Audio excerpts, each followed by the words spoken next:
મિત્રો, શિયાળાની રાતમાં વડોદરા શહેરમાં રહેતી એક યુવતી સાથે બનેલી આ એક સત્ય ઘટના છે.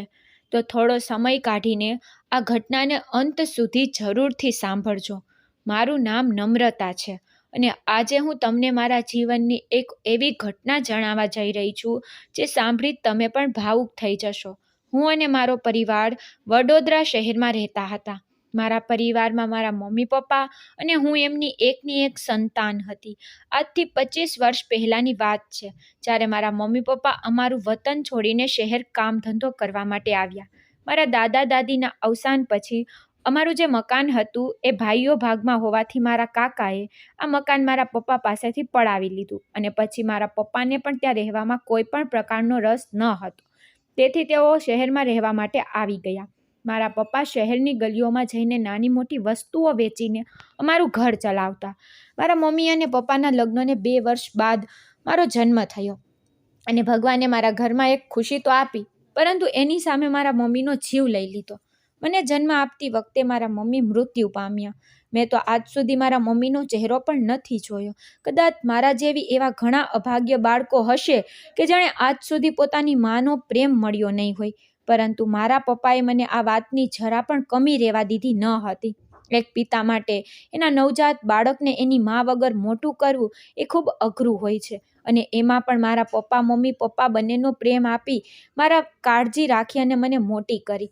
ત્યારે તો હું ખૂબ નાની હતી, એટલે મને કંઈ વધારે સમજણ ન હતી, પરંતુ જેમ હું સમજણી થતી ગઈ, બીજાના બાળકોને એની મમ્મી સાથે બહાર જતા જોઈ મને પણ મનમાં સવાલો થયા કરતા કે મારા મમ્મી ક્યાં ગયા હશે અને કેમ આજ સુધી મને જોવા નથી મળ્યા. હું મારા પપ્પાને હર વખતે સવાલો કર્યા કરતી, કારણ કે મારો જન્મ થતાં જ મારા મમ્મી મૃત્યુ પામ્યા હોવાથી મારા બાળપણમાં મને આ બાબતમાં કોઈ પણ પ્રકારની જાણ ન હતી.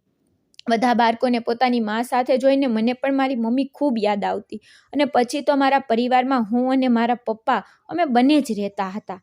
મારા પપ્પા મને રાખવામાં કોઈ પણ પ્રકારની કમી રહેવા નહોતા દેતા, છતાં પણ મારા મમ્મીની કમી મને ખૂબ મહેસૂસ થતી.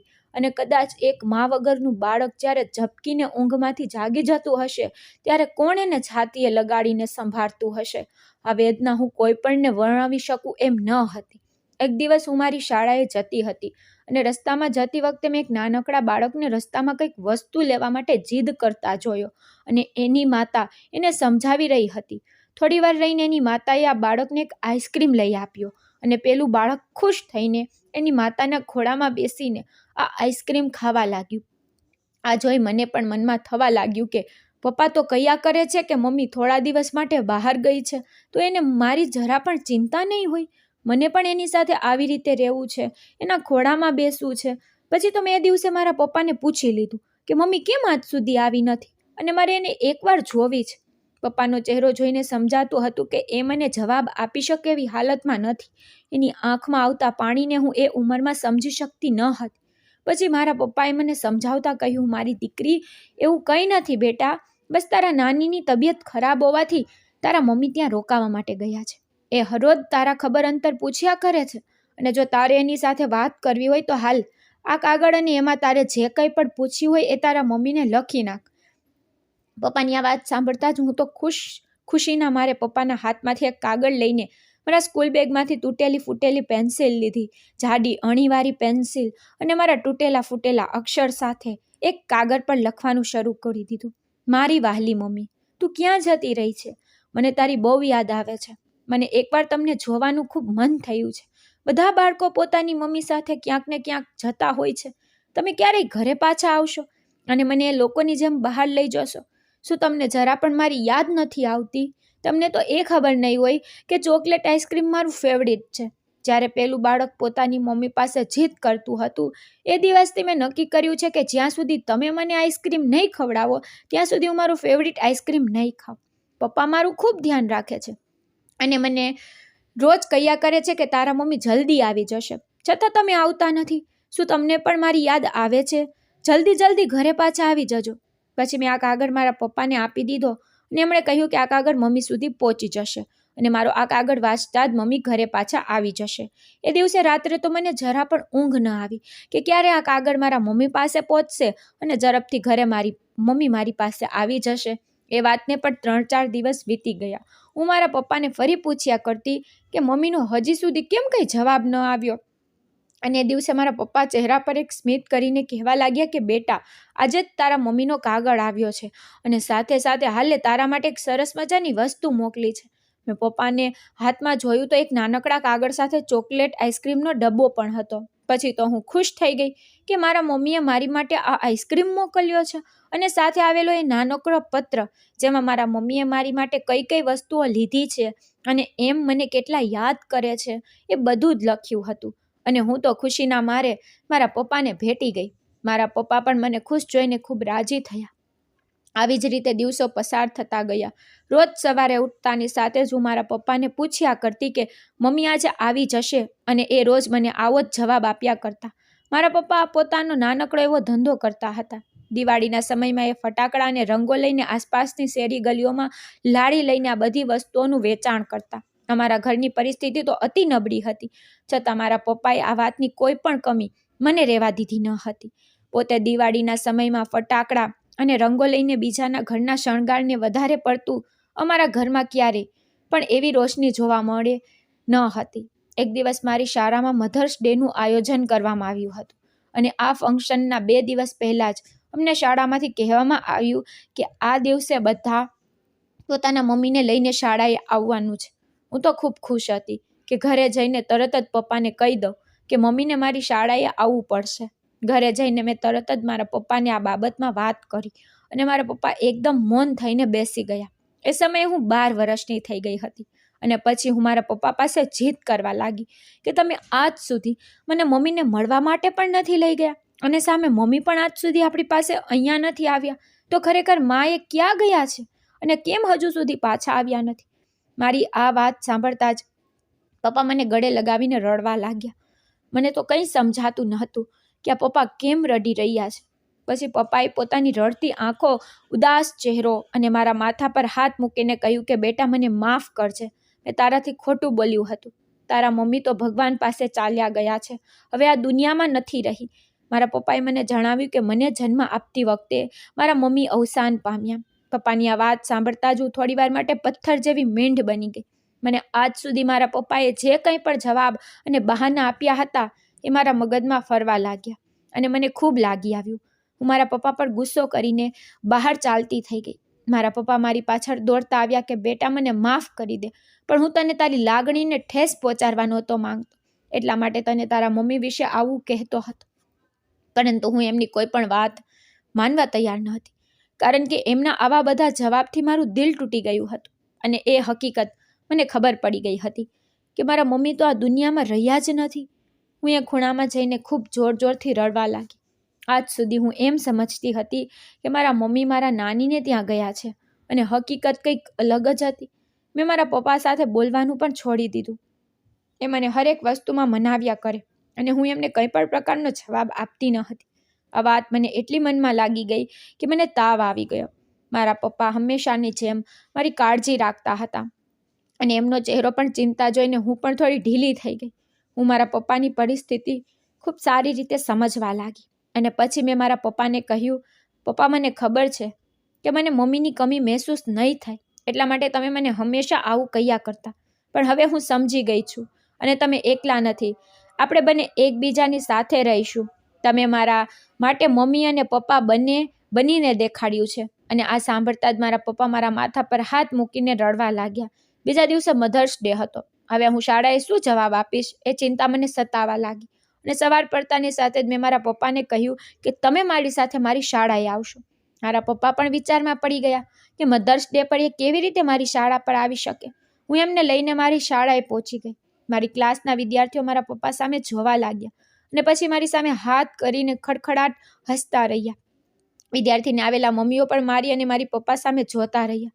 ત્યારે મારા ટીચરે મને પૂછ્યું કે તારા મમ્મી કેમ નથી આવ્યા? ત્યારે મેં એમને જવાબ આપતા કહ્યું, ટીચર, આ જ છે મારા મમ્મી અને મારા પપ્પા. કદાચ અહીંયા બેઠેલા સૌ કોઈને એ પ્રશ્ન થતો હશે કે હું શું બોલી રહી છું, પણ આજે હું તમને બધાને જણાવું છું કે નાનપણમાં જ મારા મમ્મી મૃત્યુ પામ્યા છે અને મારા પપ્પાએ આજ સુધી મને મારા મમ્મી પપ્પા બંનેનો પ્રેમ આપ્યો છે અને આજથી મારા પપ્પા જ મારું બધું છે. બધાને તો પ્રેમ શોધવા માટે મમ્મી પપ્પા 2 વ્યક્તિની જરૂર પડે છે, પરંતુ મારી માટે તો આ એક વ્યક્તિ જ મારી આખી દુનિયા છે. મેં હરેક નાની વસ્તુમાં મારી ખુશીને ખરીદતા જોયેલા છે. મારા પપ્પાના સ્વરૂપમાં મેં ભગવાનને મારી જિંદગીમાં શણગારતા જોયા છે. આ સાંભળતા જ ત્યાં બેઠેલા સૌ કોઈની આંખમાં આંસુ આવી ગયા. અને આજે વર્ષો પછી મારા પપ્પાના ચહેરા પર મને જે ખુશી જોવા મળતી હતી કે વર્ષોથી એમના હૃદય પર રહેલો ભાર આજે સાવ હળવો થઈ ગયો છે. પછી તો મેં પણ આ કડવી વાસ્તવિકતાને સ્વીકારી લીધી કે હવે મારે અને પપ્પાએ એકલા રહીને જ અમારી જિંદગી જીવવાની છે. મારા પપ્પા મને બધી જ ખુશી આપવાની કોશિશ કરતા હતા, કારણ કે પપ્પા એક એવી વ્યક્તિ હોય છે કે જે આપણી ખુશી માટે પોતાના બધા દુઃખ, દર્દ અને તકલીફો છુપાવી દે છે. એવી જ રીતે મારા પપ્પા દિવસ રાત મહેનત કરીને મને સારામાં સારું શિક્ષણ મળી રહે એના માટે અથાગ પ્રયત્નો કરતા. સમયની સાથે હું પણ મારા પપ્પાને ઘરકામમાં થોડી ઘણી મદદ કરી દેતી અને મને ડૉક્ટર બનવાનો ખૂબ શોખ હતો. હું મારા પપ્પાને કહ્યા કરતી કે હું ભણી ગણીને ખૂબ આગળ વધીશ અને એટલી મહેનત કરીશ કે આપણી જિંદગી સારી જશે. મારા પપ્પા મને મારી આ વાત પર ગર્વ થતો કે મારી દીકરી મહેનત કરીને આટલી આગળ વધવા માંગે છે. અને એ દરમિયાન જ મને બહારના શહેરની કોલેજમાં એડમિશન થતાં મારે બીજા શહેરમાં રહેવા માટે જવાનું થયું. એ સમયમાં મારા પપ્પા મારી માટે એ શહેર છોડીને જે કોલેજમાં મારું એડમિશન થયું છે એ કોલેજમાં રહેવા આવી શકે એમ ન હતા. અંતે મને હોસ્ટેલમાં મૂકવાનું નક્કી થયું અને ત્યાં જ રહીને મારો અભ્યાસ પૂરો કરવાનો હતો. જે દિવસે સવારે મારે બીજા શહેર મારા કોલેજ પર જવાનું હતું એની આગલી રાત્રે મને જરા પણ ઊંઘ આવતી નહોતી. મારા મનમાં સવાલોએ મને પૂરી રીતે ઘેરી લીધી હતી. મારા પપ્પા મારી વગર એકલા કેવી રીતે રહેશે અને એમના જમવાનું શું થશે? કદાચ એ બીમાર પડશે તો એનું ધ્યાન કોણ રાખશે? અને એમને કંઈ તકલીફ હશે તો એ મને કોઈ દિવસ કહેશે કે નહીં? આજે એક બાપની ચિંતા કરતી દીકરી પોતાના ભવિષ્ય માટે આગળ પગ મૂકતા ડરતી હતી અને સામે એના પિતા પણ પોતાની દીકરીને એકલી બહાર મૂકવા માટે અંદરને અંદર ગભરાતા હતા. પોતાની દીકરીને એક ઉચ્ચ શિખર પર પહોંચવા માટે એક પિતા પોતાને મજબૂત બનાવીને એની દીકરીને આગળ વધારવા માંગતો હતો કે જેથી એની જેમ એને કોઈ બીજા સામે ઝૂકવું ન પડે. સવાર પડતા જ પપ્પા મને મારી કોલેજ સુધી મૂકવા ગયા, સાચવીને રહેવાની ભલામણ કરતા ગયા. મને પણ એમની ચિંતા થતી હતી, પરંતુ જલ્દી હું ફરી ઘરે પાછી જતી રહીશ એ આશાએ મેં મારા અભ્યાસમાં મારું મન પોરવી દીધું. મારા પપ્પાએ મારી પાછળ કરેલા એમના ત્યાગોનું પરિણામ હું મારા અભ્યાસમાં મહેનત કરીને મારા પપ્પાને આપવા માંગતી હતી. અને એ જ સમય દરમિયાન કોલેજના 1 વર્ષ બાદ મારી જ સાથે અભ્યાસ કરતો નયન, કે જે અહીંયા સૌથી પહેલાં મારો મિત્ર બન્યો, જેણે આજ સુધી મને બધી જ વસ્તુમાં મદદ કરી, એની સાથે મને પ્રેમ થઈ ગયો. અમારી આ ગાઢ મિત્રતા ક્યારે પ્રેમમાં પરિવર્તિત થઈ ગઈ એનો અમને બંનેને કંઈ ખ્યાલ ન રહ્યો. નયન ખૂબ પૈસાદાર પરિવારમાંથી આવતો હતો, પરંતુ પૈસાનો ઘમંડ એના વ્યવહારમાં જરા પણ દેખાતો ન હતો. ખૂબ જ વિવેકી અને સંસ્કારી એવો નયન મારા મનમાં એવી રીતે વસી ગયો હતો કે હવે હું એને છોડીને બીજા કોઈ સાથે લગ્ન કરી શકું એમ ન હતી. અમે બંને એકબીજા સાથે સમય પસાર કરતા અને એકબીજાની સાથે લગ્ન કરવાનો નિર્ણય પણ લઈને બેઠા હતા. મેં નક્કી કર્યું હતું કે આ વખતે જ્યારે પણ હું રજાના દિવસોમાં ઘરે જઈશ ત્યારે પપ્પાને આ બાબતમાં વાત કરીશ. મને વિશ્વાસ હતો કે પપ્પા મારી વાતને કોઈ દિવસ નહીં ટાળે. અને આખરે એ દિવસ જ આવી ગયો જ્યારે મારી કોલેજમાંથી વેકેશન આવી ગયું અને હું મારા પપ્પાને મળવા માટે ખૂબ ખુશ હતી. પપ્પા સાથે કેટલી વાતો કરવાની બાકી હતી. સામે મારા પપ્પા પણ મારી ઘરે આવવાની ખબર સાંભળીને ખૂબ ખુશ થયા. મને તો ખબર હતી કે એમણે તો આખી રાત ઊંઘ પણ નહીં કરી હોય અને મારી આવવાની તૈયારીઓમાં લાગી ગયા હશે, કારણ કે બધાને ખબર છે કે એક દીકરીએ બાપનું હરતું ફરતું હૃદય હોય છે. જેવી હું ઘરે પહોંચી અને મારા પપ્પાને મળી, એમની આંખોમાં તો કંઈક અલગ પ્રકારની ચમક આવી ગઈ હતી.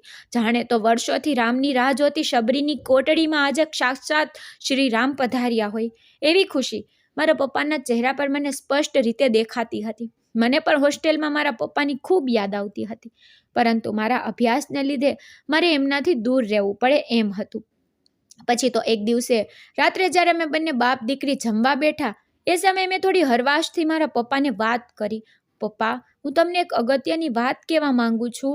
મને વિશ્વાસ છે કે તમે મારી આ વાતને ધ્યાનમાં લેશો. હું એક છોકરાને પ્રેમ કરું છું અને એની સાથે લગ્ન કરવા માંગુ છું. તમે એકવાર મારી માટે એને મળી લો. મને ખાતરી છે કે તમને નયન જરૂરથી પસંદ આવશે. મારી એટલી વાત સાંભળતા મારા પપ્પા એક ટશે મારી તરફ જોતા રહ્યા. એમને આ વાતનો અંદાજો પણ નહોતો કે હું આવતાની સાથે જ એમની સામે આવી વાત રાખીને મૂકી દઈશ. થોડીવાર માટે તો એ એકદમ શાંત થઈને વિચારવા લાગ્યા. પછી એમણે મને કહ્યું, બેટા, હું તારી વાત સમજું છું, પરંતુ અત્યારે તારે આ બાબતમાં નહીં, તારા અભ્યાસમાં ધ્યાન રાખવું જરૂરી છે.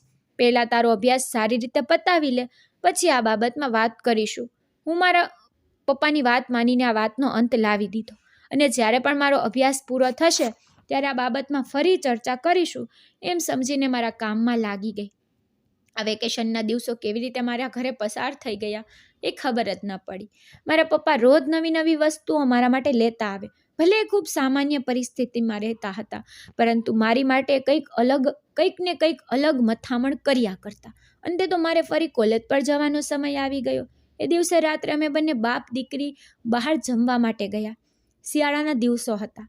મારા પપ્પાને બહાર જમવા જવાનું ખૂબ ગમતું હતું, પરંતુ ઘરની પરિસ્થિતિને લીધે એ પોતાનો આ શોખ પૂરો કરી શકે એમ ન હતા. એમના લીધે આજે મેં જીદ કરીને કે મને બહાર જમવા માટે જવું છે, અને અમે બંને બાપ દીકરી શિયાળાની કડકડતી ઠંડીમાં બહાર જમવા માટે ગયા. મોટી મોટી હોટેલમાં જમવું એ તો અમારું સપનું જ હતું. અમે તો એક નાનકડી લાડીના બાજુના ટેબલ પર બેસીને જમી લઈએ. એ કોઈ 5 સ્ટાર હોટેલથી કમ ન હતું. કેમ કે તમે કઈ જગ્યા પર છો એ મહત્વનું નથી, પણ તમે એ જગ્યા પર કોના સાથે છો ને એ મહત્વનું હોય છે. અમે જમવાનું પતાવીને ઘર તરફ જઈ રહ્યા હતા કે અચાનક મારી નજર સ્ટ્રીટ લાઇટની નીચે બેઠેલ એક છોકરી પર પડી. 15 વર્ષની આ છોકરી ઠંડીના મારે ધ્રુજી રહી હતી. શિયાળાની કડકડતી ઠંડી પેલી છોકરીના હાથ પગ બરફ જેવા થઈ ગયા હતા. એ બસ એના પહેરેલા કપડાને વધારે ને વધારે નીચેની તરફ ખેંચી આ ઠંડીથી પોતાના શરીરને બચાવી રહી હતી. મેં એની નજીક જઈને જોયું તો એની આંખમાંથી બોટ જેવડા આંસુઓ નીચે સરી રહ્યા હતા. પછી મારા પપ્પાએ એને કહ્યું કે બેટા, તું રડીશ નહીં, હું હમણાં જ આવું છું. એટલું કહીને મારા પપ્પા ઝડપથી અમારા ઘર તરફ ગયા અને એમની સાથે એક મોટી શોલ અને એક સ્વેટર લઈને આવ્યા. એમણે આ વસ્તુ આ છોકરીને આપીને કહ્યું કે આ લે, આનાથી તું ઠંડીમાંથી બચી શકીશ. અને તું ક્યાં રહે છે? પેલી છોકરીએ કહ્યું કે મારા મમ્મી પપ્પા આ દુનિયામાં નથી, અને મારા ભાઈએ મને ઘરમાંથી કાઢી મૂકી છે. પછી મારા પપ્પાએ કહ્યું કે બેટા, તું ચિંતા કરવાની જરૂર નથી. અત્યારે તું અમારી સાથે આવ. કાલે સવારે હું તને એક જગ્યા પર મૂકી જઈશ. એક બહેન છે જે આવી NGO ચલાવે છે, તારા જેવી દીકરીઓને આશરો આપે છે. અને પછી અમે એ છોકરીને અમારી સાથે અમારા ઘરે લઈ ગયા. એ રાત્રે મારી બાજુમાં જ સૂતી હતી. એનો ચહેરો જોઈને મને એના પર ખૂબ દયા આવતી હતી કે ભગવાન, આવું તે શું કરતા હશે કે એક મા બાપ વગરની દીકરીને આવી રીતે હેરાન થવું પડતું હશે. બીજા દિવસે સવારે હું અને મારા પપ્પા આ છોકરીને NGOમાં મૂકવા ગયા. ત્યાં મેં જોયું તો આની જેવી ઘણી બધી છોકરીઓ હતી કે જે ત્યાં રહેતી હતી. આ બહેન ખૂબ પુણ્યનું કામ કરી રહ્યા હતા કે જુવાન દીકરીઓ કોઈ બીજાના હાથમાં ન આવી જાય અને કોઈ એનો ગેરઉપયોગ ન કરે, એના માટે તેઓ ત્યાં જ એમને રાખતા હતા. નાના મોટા ગૃહ ઉદ્યોગમાં એમને કામ અપાવીને એ પોતાનું ગુજરાન ચલાવી શકે એવી વ્યવસ્થા કરી આપતા હતા. એ છોકરીને આ બહેનને સોંપીને હું અને મારા પપ્પા ઘરે જવા માટે નીકળી ગયા, કારણ કે મારે પણ સાંજના સમયે હોસ્ટેલ પર જવા માટે નીકળવાનું હતું. અને નીકળવાના થોડા જ સમય પહેલાં મારામાં નયનનો ફોન આવ્યો અને મને કહેવા લાગ્યો કે જો હું આ લગ્ન માટે નહીં માનું તો એના મમ્મી પપ્પા એને બીજી છોકરી સાથે પરણાવી દેશે. મારી પાસે બસ 1 કલાકનો સમય છે, એમ વિચારી લે કે તારે શું કરવું છે. નયનની આ વાત સાંભળી હું તો ગભરાઈ ગઈ, કારણ કે મારા પપ્પા જે વાત મને સમજાવી હતી એનાથી ઉપરવટ થઈને હું એમને ફરી આ વાતમાં નાખવાનું નહોતી માંગતી, પરંતુ અંતે મારે ન છૂટકે મારા પપ્પાને આ બાબતમાં વાત કરવી પડી. અને પછી મેં નયન વિશે બધી જ વિગતો એમને જણાવી દીધી. મારા પપ્પા કહેવા લાગ્યા કે બેટા, હું તારા પ્રેમને સમજું છું, પરંતુ એ ખૂબ પૈસાદાર બાપનો દીકરો છે અને આપણે અતિ સામાન્ય પરિસ્થિતિમાં રહીએ છીએ. તમારા બંનેનો મેળ કેવી રીતે થશે? મારી સ્થિતિ એવી પહોંચતી નથી કે હું ધામધૂમથી તારા લગ્ન એની સાથે કરાવી શકું, કે પછી પણ હું તારા માટે તારા સાસરામાં ઊભો રહી શકું. મેં મારા પપ્પાને સમજાવ્યા કે તમે જેવું વિચારો છો એવું હકીકતમાં કંઈ છે જ નહીં. ભલે એના પપ્પા પાસે ખૂબ પૈસા છે, પણ એ લોકો ખૂબ સમજદાર અને વિવેકી છે. અંતે મારા પપ્પા મારા અને નયનના લગ્ન માટે માની ગયા. આ વાતથી હું એટલી ખુશ થઈ ગઈ કે હરખના મારે મેં તરત જ નયનને ફોન કરી દીધો અને આ બાબતમાં જાણ કરી દીધી. નયન પણ અમારા લગ્નની વાત સાંભળીને ખૂબ ખુશ થયો અને જલ્દી અમારા લગ્ન થઈ જાય એની તૈયારીઓમાં લાગી ગયો. બંને પરિવારોએ મળીને અમારા લગ્નની તારીખ નક્કી કરી. અને આખરે એ દિવસ આવી જ ગયો જ્યારે મારા પપ્પાએ મારા પ્રિય પાત્ર સાથે મારા લગ્ન નક્કી કરાવી દીધા. જે દિવસે મારા લગ્ન હતા એ દિવસે મારી માટે અતિશય લાગણીથી ભરેલો હતો. જે ઘરમાં હું નાનપણથી મોટી થઈ હતી એ જ ઘરને મારે આજે હંમેશા માટે છોડીને જવાનું હતું. ભલે મારા સસરાનું ઘર કોઈ મહેલથી કમ ન હોય, પરંતુ મને મારી આ ઓરડી મહેલ કરતાં પણ વધારે પ્રિય હતી. કારણ કે અહીંયાના એક એક ખૂણા પર મારા બાળપણની એક એક યાદગીરી લાગેલી હતી. ફરી આજે હંમેશા માટે પપ્પાને છોડીને જવાનું દુઃખ મને અસહ્ય વેદના આપતું હતું. હવે તો હું પપ્પાથી દૂર ચાલી જઈશ અને એમનું શું થશે, આ ચિંતા મને હવે થતી હતી. કારણ કે અત્યાર સુધી લગ્ન કરવાના હરખમાં હું ખુશીના માહોલમાં જ રહેતી, અને આજે આ ક્ષણ આવી ગઈ જ્યારે મારે આ હકીકતનો સામનો કરવાનો હતો. હું અમારા ઘરમાં દુલ્હનના કપડાં પહેરીને મારા પપ્પાએ સાચવેલા મારા સ્કૂલ ટાઈમનું બેગ લઈને એમાં રહેલી મારી નાનપણની એક પેન્સિલ અને નોટબુકમાંથી એક કાગળ લઈને લખવાનું શરૂ કર્યું. આજે ફરી મારા એ જ 8 વર્ષની નમ્રતા દેખાતી હતી કે જે નાનપણમાં એના પપ્પાને હંમેશા મમ્મી વિશે પૂછ્યા કરતી. પણ આજે તો મને ખબર છે કે મારી મમ્મી મારી પાસે નથી, અને આ દિવસે એક દીકરીને પોતાની માની ખૂબ યાદ આવતી હોય છે. અને આજના દિવસની વાત મારા મમ્મી સુધી પહોંચાડી મેં એમને એક કાગળ લખ્યું. મારી વહાલી મમ્મી, ચિંતા ન કરતી. હવે હું તને જલ્દી ઘરે આવવા માટેની જીદ નહીં કરતી, કારણ કે હવે મને બધી જ હકીકત ખબર છે. અને તું જરા દુઃખી પણ ન થાતી, કારણ કે મેં આ વાસ્તવિકતાને સ્વીકારી લીધી છે.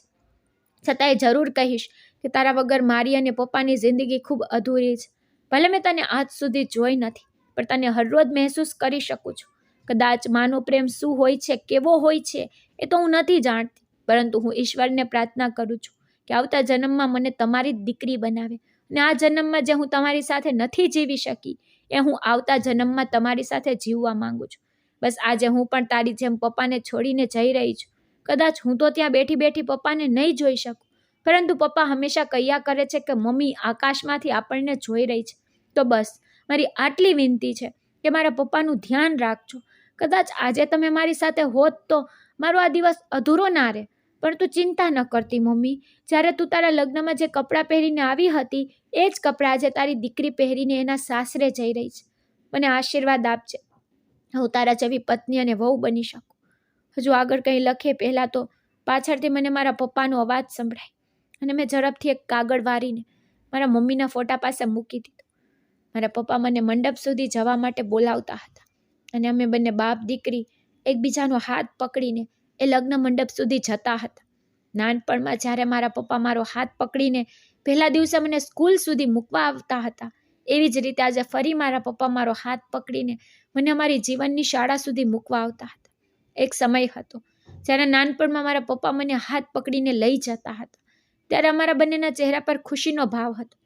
અને આજે એ સમય હતો જ્યારે ફરી મારા પપ્પા અને હું એકબીજાનો હાથ પકડીને જતા હતા, પરંતુ અમારા બંનેના ચહેરા પર ઉદાસીનો ભાવ હતો. અમે બંને એકબીજાનો હાથ મૂકવા નહોતા માંગતા.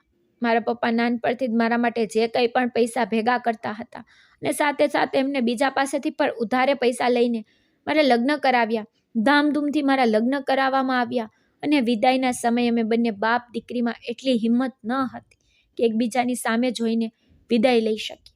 પોતાના કાળજાના કટકાને વિદાય આપતી વખતે જે પિતાનું રુદન હોય છે, એ જોઈને પથ્થરમાં પણ આંસુ નીકળી જાય છે. અને જેમ પાણી વગરની નદી અધૂરી છે, એમ એક દીકરી વગર એના બાપની જિંદગી પણ અધૂરી જ હોય છે. અને મારા લગ્ન પછી મેં મારા નવા ઘરમાં પ્રવેશ કર્યો. મારા સાસરામાં નયન એકને એક સંતાન હોવાથી અમે 4 લોકો જ આ ઘરમાં રહેતા હતા. શરૂઆતના સમયમાં તો મને ખૂબ મજા આવતી હતી. મારા પપ્પાની કમી તો મને મહેસૂસ થતી હતી, પરંતુ નયનની રખાવટ અને મારા સાસુ સસરાનો પ્રેમ મારી આ કમીને પૂરી કરતા હતા. અમારું લગ્ન જીવન સુખમય રીતે પસાર થતું રહ્યું, અને એમાં મારા લગ્નને પણ 1 વર્ષ જેવો સમય વીતી ગયો. જ્યારે પણ સમય મળે ત્યારે હું મારા પપ્પાના ઘરે આંટો મારી આવતી, તેમની સાર સંભાળ લઈ આવતી. એ પણ પોતાનો નાનો મોટો ધંધો કરીને પોતાનું ઘર ચલાવતા રહેતા, અને બાજુમાં જ રહેતા એક બહેન પાસે એક ટાઈમનું ટિફિન બંધાવીને જમી લેતા હતા. અને એક દિવસ અમારી ખુશીને હજુ એક કારણ મળી ગયું. હું ગર્ભવતી બની. અમે બંને પતિ પત્નીની આ વાતને લઈને ખૂબ ખુશ હતા. મેં તરત જ આ ખુશખબરી મારા પપ્પાને કહી દીધી. એ પણ મારા આ સમાચાર સાંભળીને ખૂબ રાજી થયા, અને એમણે કહ્યું કે એકવાર આવીને મારો ચહેરો જોવા માંગે છે. આ વાત સાંભળતા જ હું તો ખૂબ રાજીના રેડ થઈ ગઈ, કારણ કે લગ્ન પછી પહેલી વાર મારા પપ્પા મારા સસરાના ઘરે આવવાના હતા. હું તો એમને મન ભાવતી વાનગીઓ બનાવવામાં લાગી ગઈ અને મારી નજર બસ દરવાજા તરફ જ રહેતી હતી કે ક્યારે મારા પપ્પા આવે અને હું એમને મળું. મારા પપ્પા બપોરના 1 વાગ્યા સુધીમાં આવી જવાના હતા અને 1ની જગ્યા પર બપોરના 3 વાગી ગયા. હું મારા પપ્પાને ફોન કર્યા કરતી પણ એમનો ફોન ઉપડાતો ન હતો અને અચાનક 3:30 વાગ્યે મારા ફોનમાં એક ફોન આવ્યો અને એ માણસે જણાવ્યું કે રસ્તામાં આ બસનું એક્સિડન્ટ થઈ ગયું છે અને મોટા ભાગના લોકો આ એક્સિડન્ટમાં મૃત્યુ પામ્યા છે. આ વાત સાંભળીને હું પૂરી રીતે ગભરાઈ ગઈ અને નયનને કહીને પેલા ભાઈએ જણાવેલ હોસ્પિટલ પર પહોંચી ગઈ. ડૉક્ટરે જણાવ્યું કે અકસ્માતમાં ઘણા બધા લોકો મૃત્યુ પામ્યા છે અને કોઈ પણના ચહેરા વર્તાઈ શકે એમ નથી. બસ અમને આ મૃતદેહ પાસેથી આ એક ફોન મળ્યો છે અને ફોનની સાથે એક આ થેલી મળી છે. મેં તરત જ જોયું તો ફોન મારા પપ્પાનો જ હતો અને થેલીમાં તો મારો ફેવરિટ ચોકલેટ આઈસ્ક્રીમ જે પૂરી રીતે પીગળીને થેલીમાં ટપક ટપક કરીને નીચે પડી રહ્યો હતો. અને હું ત્યાં ને ત્યાં બેસીને જોરદાર આંસુએ રડવા લાગી, કેમ કે જ્યારે પણ મારા પપ્પા મને મળતા ત્યારે હંમેશા ચોકલેટ આઈસ્ક્રીમ ખવડાવતા હતા અને આજે પહેલી વાર એ મને મળવા આવતા હતા એટલે એમને થયું હશે કે મારો ફેવરિટ આઈસ્ક્રીમ નહીં ખાતો હોય અને કદાચ આજે મારો ફેવરિટ આઈસ્ક્રીમ તો મારા હાથમાં છે. પરંતુ એને લાવનાર મારા પપ્પા મારાથી ખૂબ દૂર જતા રહ્યા હતા ને એને મને ખૂબ હિંમત આપી અને ફરી મને ઘરે પાછા લઈ ગયા. આખા રસ્તા પર 1 મિનિટ માટે પણ મારા આંસુ રોકાવાનું નામ નહોતા લેતા, કારણ કે આજે ભગવાને મારા મમ્મીની સાથે મારા પપ્પાને પણ મારાથી છીનવી લીધા હતા. થોડો સમય મને આ આઘાતને ભૂલવા માટે લાગ્યો. પછી તો મારા આવનાર બાળકના લીધે મેં આ કડવી હકીકત સ્વીકારી લીધી અને મારા બાળકના લીધે મારા હૃદય પર લાગેલો આ ઘાવ ધીમે ધીમે રૂઝાવા લાગ્યો. બસ હવે તો ભગવાને મને જન્મ દેનાર મારા જીવનદાતા તો છીનવી લીધા હતા, પરંતુ હવે આ જ પરિવાર મારો જીવન જીવવા માટેનો આધાર હતો. દિવસો આવી જ રીતે પસાર થતા ગયા, પરંતુ ખબર નહીં કેમ મને નયનમાં થોડા દિવસથી ઘણો બધો બદલાવ દેખાતો હતો. હું એની સાથે વાત કરવાની પણ કોશિશ કરતી અને એ મને ચીડાઈને જવાબ આપીને પોતાના કામ પર જતો રહેતો. આ કાર્યક્રમ હવે તો રોજ માટે શરૂ થઈ ગયો. એ મારામાં કંઈ ખાસ ધ્યાન આપે નહીં, મારી સાથે વાતચીત કરે નહીં. કદાચ હોસ્પિટલ પર જવાનું હોય તો મારી સાથે આવવા માટે નવા નવા બહાના કર્યા કરે. એમ જ એક દિવસ સવારમાં હું મારા હોસ્પિટલ જવાની હતી અને આ બાબતે પૂછ્યું તો એણે કહ્યું કે એને ઓફિસનું કંઈ એક જરૂરી કામ છે એટલે મારી સાથે નહીં આવી શકે. પછી તો મારે એકલી જે હોસ્પિટલ જવાનું થયું.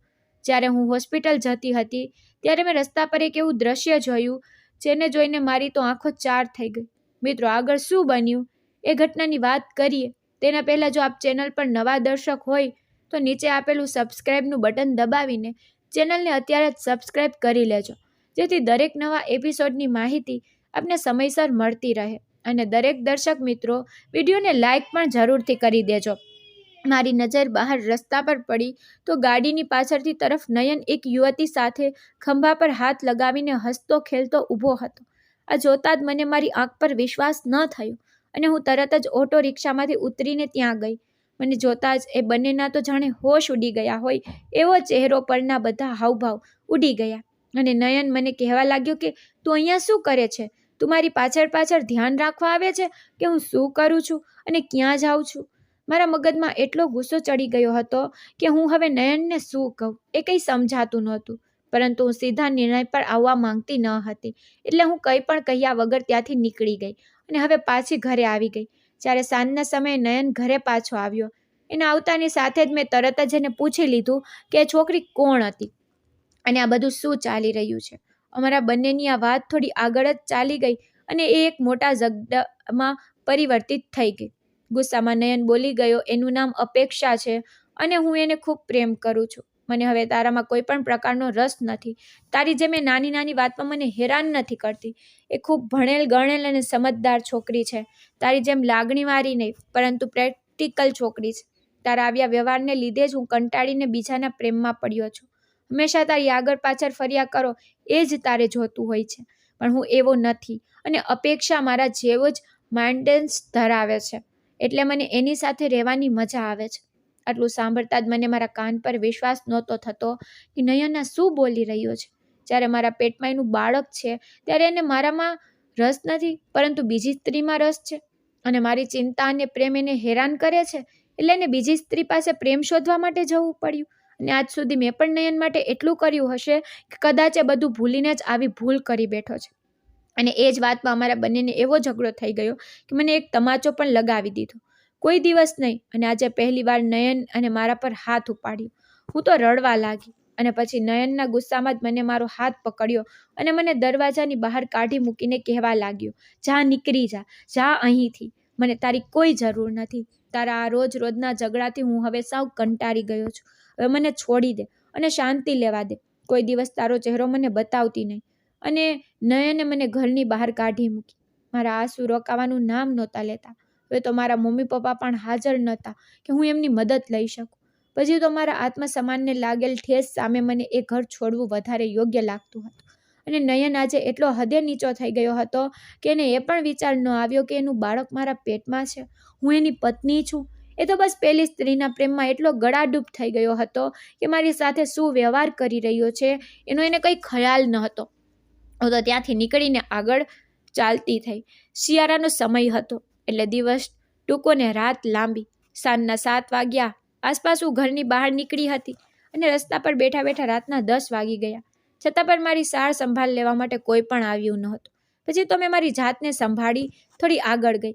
શિયાળાની કડકડતી ઠંડી અને કદાચ વધારેમાં વધારે ઠંડી એ દિવસે પડી હશે. રાતનો સમય, ચારે તરફ સન્નાટો, અને હું રસ્તા પર બેઠી બેઠી રડતી હતી અને મારા પપ્પાને યાદ કરતી હતી કે કદાચ આજે મારા પપ્પા જીવતા હોત તો મારી આવી હાલત ન થઈ હોત. જે પણ લોકો રસ્તા પરથી નીકળતા એ ખરાબ નજરે મારી તરફ જોયા કરતા. અને મને પણ થોડો ડર લાગવા માંડ્યો.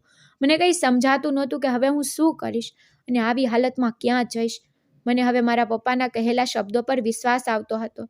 જ્યારે એમણે મને સમજાવવાની ઘણી કોશિશ કરી હતી, પરંતુ પ્રેમમાં હું એટલી આંધળી થઈ ગઈ હતી કે મને નયન સિવાય કોઈ બીજું દેખાતું નહોતું. અને આજે એ જ નયન મને મૂકીને કોઈ બીજી સ્ત્રી પાસે જતો રહ્યો. પછી મને અચાનક એ રાત યાદ આવી જ્યારે હું અને મારા પપ્પા ઘર તરફ જતા હતા અને પેલી છોકરી રસ્તા પર બેઠી બેઠી આવી જ રીતે રડતી હતી. આજે એ જ છોકરીની પરિસ્થિતિ હું મહેસૂસ કરી શકતી હતી, પરંતુ એને મદદ કરનાર મારા પપ્પા જેવા માણસ કોઈ હાજર નહોતા. પછી તો હિંમત કરી અને ત્યાંથી નીકળી. જે એનજીઓ અમે પેલી છોકરીને મૂકવા માટે ગયા હતા ત્યાં હું પહોંચી ગઈ. ધીમે ધીમે ડગલા માંડતી સાથે મારા બાળકનું પણ ધ્યાન રાખતી હું આ એનજીઓ સુધી પહોંચી ગઈ. ભલે ભગવાને મારી પાસેથી અમારા મમ્મી અને પપ્પાને છીનવી લીધા હોય, પણ મારી હિંમતને કોઈ પણ છીનવી શકે એમ નથી. આ એનજીઓ વાળા બહેન તો મને સારી રીતે ઓળખતા હતા. મેં એમને બધી જ હકીકત કહી. એ પણ થોડી વાર માટે એકદમ મૌન થઈ ગયા અને પછી કહેવા લાગ્યા કે બેટા, ચિંતા કરવાની જરૂર નથી. અહીંયા બધા જ તારું પૂરું ધ્યાન રાખશે. તારા પપ્પા બહુ સારા માણસ છે. પોતે ભલા નાનકડી એવી લાડી લઈને કામ કરતા હતા, પરંતુ એમાંથી પણ નાની નાની વસ્તુ અહીંયા આવીને આ બાળકોને ભેટ સ્વરૂપે આપતા હતા. પછી તો હું અહીંયા જ રહેવા લાગી. ગૃહ ઉદ્યોગના નાના મોટા કામ કરીને થોડા ઘણા પૈસા કમાઈ લેતી. એક સમય હતો જ્યારે મારા પપ્પા મહેનત કરીને મારું ડૉક્ટર બનવાનું સપનું પૂરું કરવા માંગતા હતા અને મેં મારી જિંદગીનો આવો ખોટો નિર્ણય લઈને આખું જીવન નક્કી કરી લીધું હતું. હું આખો દિવસ ઉદાસ રહેવા લાગી. મેં કોઈ દિવસ કોઈ સાથે ખરાબ નહોતું કર્યું, છતાં મારી સાથે આવું બનતું હતું અને હું મારી જાતને દોષ આપતી હતી કે જે કદાચ મારી જ ભૂલ હતી. એક પછી એક બધા મને છોડીને જતા રહે છે અને એ જ બધું વિચારી હું રસ્તા પર ચાલતી આવી હતી અને અચાનક મારી તબિયત ખૂબ બગડવા લાગી. આસપાસથી નીકળતા બધા લોકો બસ મારી તરફ જોઈને નીકળી જતા. કોઈ મદદ કરવા માટે ઊભું રહેતું નહોતું. મને પેટમાં એટલો દુખાવો થતો હતો કે હું સહન પણ નહોતી કરી શકતી અને મારા ઘરનું એક પણ સભ્ય મારી સાથે હાજર ન હતું. ઘણી બધી મથામણ પછી હું જે રસ્તા પર બેસી ગઈ હતી એની પાછળ જ ગરીબ લોકોની 3-4 ઝૂંપડીઓ હતી. મારો રડવાનો અવાજ અને બૂમો સાંભળીને એમાંથી 2-3 બહેનો દોડતા આવ્યા અને પૂછવા લાગ્યા કે બેટા, તને શું થયું છે? એ લોકો દેખાવમાં સાવ મજૂર જેવા લાગતા હતા, જેઓ રોજ કામ પર જઈને પોતાનું ઘર ચલાવતા હોય. રસ્તા પર નીકળતા પૈસાદાર લોકોને તો જરા પણ દયા ન આવે અને ઝૂંપડીમાં રહેતા નાના માણસોને મારી ચિંતા થઈ અને એ બહેનો મને ઊભી કરીને એની ઝૂંપડી સુધી લઈ ગયા અને ઘણા દુખાવા પછી મેં ત્યાં જ મારા બાળકને જન્મ આપ્યો. મારે પુત્રનો જન્મ થયો હતો. મારા બાળકનો ચહેરો જોઈને મને મારા બધા જ દુઃખ, દર્દ અને તકલીફ વિસારાઈ ગયા અને મારા બાળકના આવવાની ખુશી મારા ચહેરા પર છવાઈ ગઈ. પછી તો આ લોકો ઓટો રિક્ષા કરાવીને મારા એનજીઓ સુધી પણ મૂકી ગયા. મારા એનજીઓ વાળા બહેન ડૉક્ટર્સને બોલાવીને મારો બધો જ ચેકઅપ કરાવી લીધો. મારી અને મારા બાળકની તબિયત સારી હતી, એટલે ચિંતા કરવાની કોઈ જરૂર ન હતી. પછી તો મેં પહેલા ગરીબ લોકોનો ખૂબ આભાર માન્યો કે આજે એ ના હોત તો મારી સાથે શું થયું હોત એ કંઈ ખબર નથી. ભલે આવા લોકોને ભગવાન સુખ સંપત્તિ નથી આપતો, પરંતુ માનવતા ખૂબ વધારે આપે છે. પછી તો હું મારા બાળકના આધારે જિંદગી જીવવા લાગી. અને એક દિવસ સવારના સમયે મારી સાથે જ રહેતી એક સ્ત્રી એના હાથમાં ન્યૂઝપેપર લઈને દોડતી દોડતી મારા તરફ આવી અને મને કહેવા લાગી, નમ્રતા, એકવાર જોતો ખરી, છાપામાં તારા પતિનું નામ આવ્યું છે. મને એવું હવે એનું નામ સાંભળવામાં પણ કોઈ રસ નહોતો. છતાં મેં છાપા તરફ નજર કરી તો એમાં લખ્યું હતું કે મારા પતિ શહેરના નામી બિલ્ડરની છોકરી સાથે દુષ્કર્મ આચર્યું છે. ને એક તસવીર જોતા જ હું ઓળખી ગઈ કે આ તો પેલી છોકરીના પિતા જ છે કે જે છોકરીના પ્રેમમાં રહી એને મને છોડી દીધી હતી. હું જાણતી હતી કે નયન ખોટું જરૂર કરે છે, પણ આવું ખરાબ કામ કોઈ દિવસ ના કરે. હું મારી પત્ની તરીકેની ફરજ હજુ સુધી પણ ભૂલી ન હતી, કારણ કે જ્યારે મારો પતિ ખોટો ન હોય ત્યારે એનો સાથ આપવો એક પત્નીની ફરજ હોય છે. એવી જ રીતે હું તરત જ નયનને મળવા માટે ગઈ. મને જોતા જ ઊભો થઈ ગયો અને હાથ જોડીને મારી પાસે રડવા લાગ્યો. એ કહેવા લાગ્યો, મને માફ કરી દે છે, મેં તારી સાથે બહુ ખોટું કર્યું છે. એક એવી સ્ત્રીના પ્રેમને છોડીને ગયો કે જેણે મારી પાસે લાગણી સિવાય કોઈ દિવસ કંઈ માંગ્યું નથી. અને આ છોકરી મારી પાસેથી રોજ નવા ગિફ્ટ અને વસ્તુઓની માંગણી કર્યા કરતી. રોજની હું એની માટે વસ્તુઓ લેવા માટે મહેનત કર્યા કરતો. અને એક દિવસે મારા સાથે કંઈક ખોટું કરી રહી હતી એની મને ખબર પડી ગઈ અને મેં એની સાથે આ બાબતે વાત કરી તો એણે મારાથી છુટકારો મેળવવા માટે મારા પર આવો ખોટો આરોપ લગાવી દીધો છે. મારા પર વિશ્વાસ કરજે નમ્રતા, મેં એવું કોઈ ખોટું કામ નથી કર્યું. નયનના ચહેરા પર એના કરેલા કર્મોનો અફસોસ સ્પષ્ટ રીતે દેખાતો હતો. પછી મેં પણ એને સાંત્વના આપતા કહ્યું કે હું જાણું છું કે તમે આવું તો ખરાબ કામ ન કરી શકો, એટલે જ હું અહીંયા તમારા પાસે આવી છું. હવે તમે ચિંતા ન કરશો. તમે ભલે એક પતિની બધી જ જવાબદારી ભૂલી ગયા, પણ હું મારા અંતિમ શ્વાસ સુધી તમારી પત્ની બનીને રહીશ. મારા શબ્દો નયનના દિલ પર તીરની જેમ વાગતા હતા. પછી મેં એને જણાવ્યું કે મને દીકરાનો જન્મ થયો છે. મને મારા પુત્રને જોઈ નયન ડુસકા ભરીને રડવા લાગ્યો, હાથ જોડી મારી પાસે માફી માંગવા લાગ્યો અને અમને બંને મા દીકરાને ગળા લગાવીને પોતાના કરેલા કર્મોની સજા આપવા માટે કહેવા લાગ્યો. પછી તો એને ખૂબ આજીજી કરી કે હું ફરી એમની સાથે રહેવા માટે આવી જાઉં, પરંતુ મને મંજૂર ન હતું, કારણ કે જે રીતે એને અડધૂત કરીને મને ઘરની બહાર કાઢી મૂકી હતી, પછી મારે આ ઘરમાં રહેવું એ અશક્ય નહોતું. પણ મારા દીકરા પર નજર કરી તો જેમ મેં એક મા વગરની જિંદગી કાઢી હતી, એવી રીતે હું મારા બાળકને એક બાપ વગરની જિંદગી જેવા દેવા નહોતી માંગતી. એટલે અંતે હું પણ નયનની વાત માનવા માટે તૈયાર થઈ ગઈ. અત્યાર સુધી મેં મારા પતિના સારા સમયમાં એનો સાથ આપ્યો હતો અને આજે એના ખરાબ સમયમાં એની સાથે ઊભો રહેવાનો સમય હતો. અને અંતે પહેલી છોકરીને ખબર પડી કે હવે અમે બંને પતિ અને પત્ની એકસાથે રહેવા લાગ્યા છીએ. અને હું પણ એ છોકરીને મળવા ગઈ અને કહેવા લાગી કે તે એક સ્ત્રી થઈને તને આવું ખરાબ કામ કરતા શરમ નથી આવતી? તને તો કોઈ પણ પૈસાદાર મૂર્ખો મળી જશે. તારી પાસે આટલી સંપત્તિ હોવા છતાં પણ તારું મન આવી રીતે કર્યા કરે છે. પરંતુ પહેલી છોકરીના ચહેરા પર કોઈ પણ પ્રકારનો અફસોસ જોવા મળતો નહોતો. તે તો ઉલટાની પૈસાના ઘમંડમાં મારી સાથે એવી રીતે વાત કરતી હતી અને એમાં તો એવું બોલી ગઈ, મને કંઈ રસ નથી તારા પતિમાં, બસ એની પસંદગી જોઈને હું એની સાથે રહેતી હતી. રોજ ફરવા જવું અને નવી શોપિંગ કરવી એ જ મારો શોખ હતો. અને જે કોઈ મારી વાત ન માને એનો હું આ જ હાલ કરું છું. તારો પતિ તો સીધો છે કે જેણે આજ સુધી મને સ્પર્શ પણ નથી કર્યો, પણ એને મારી વાત ના માની એટલે મેં એનો આવો હાલ કરી દીધો છે. બસ આ છોકરી આ વાત મને કહીને એની જિંદગીની મોટામાં મોટી ભૂલ કરી હતી. એને કહેલી આ વાત મેં મારા ફોનમાં રેકોર્ડ કરી લીધી અને સબૂત તરીકે પોલીસને આપી દીધી અને આ કેસ ત્યાં ને ત્યાં પૂરો થઈ ગયો. પહેલી છોકરી બધાના સામે ખોટી સાબિત થઈ ચૂકી હતી અને મારા પતિ નિર્દોષ એ પણ સાબિત થઈ ગયું હતું. આ જોઈને એની આંખોમાં જળજળિયા આવી ગયા હતા. આજે એની આંખમાં મારી માટે ગર્વ દેખાતો હતો અને એક તરફ અફસોસ પણ દેખાતો હતો, કારણ કે સમય જ્યારે ન્યાય કરે છે ત્યારે સાક્ષીઓની જરૂર નથી પડતી. પછી તો મારા બાળકને પણ એના પિતા મળી ગયા અને અમારો સંસાર પહેલાંની જેમ એમ સુખમય રીતે થઈ ગયો. મિત્રો, આ એપિસોડ આપને પસંદ આવ્યો હોય તો ખાસ વિડીયોને લાઈક કરી અને એકવાર કોમેન્ટ બોક્સમાં જય માતાજી જરૂરથી લખી નાખજો, જેથી માતાજીની કૃપા આપ સૌના પરિવાર પર બની રહે. સાથે જ મિત્રો, આપ કયા ગામથી આપણો વિડીયો નિહાળી રહ્યા છો તે પણ જરૂરથી જણાવજો. આ કહાની વિશે આપનું શું કહેવું છે તે પણ આપ અમને કોમેન્ટ બોક્સમાં જરૂરથી જણાવજો.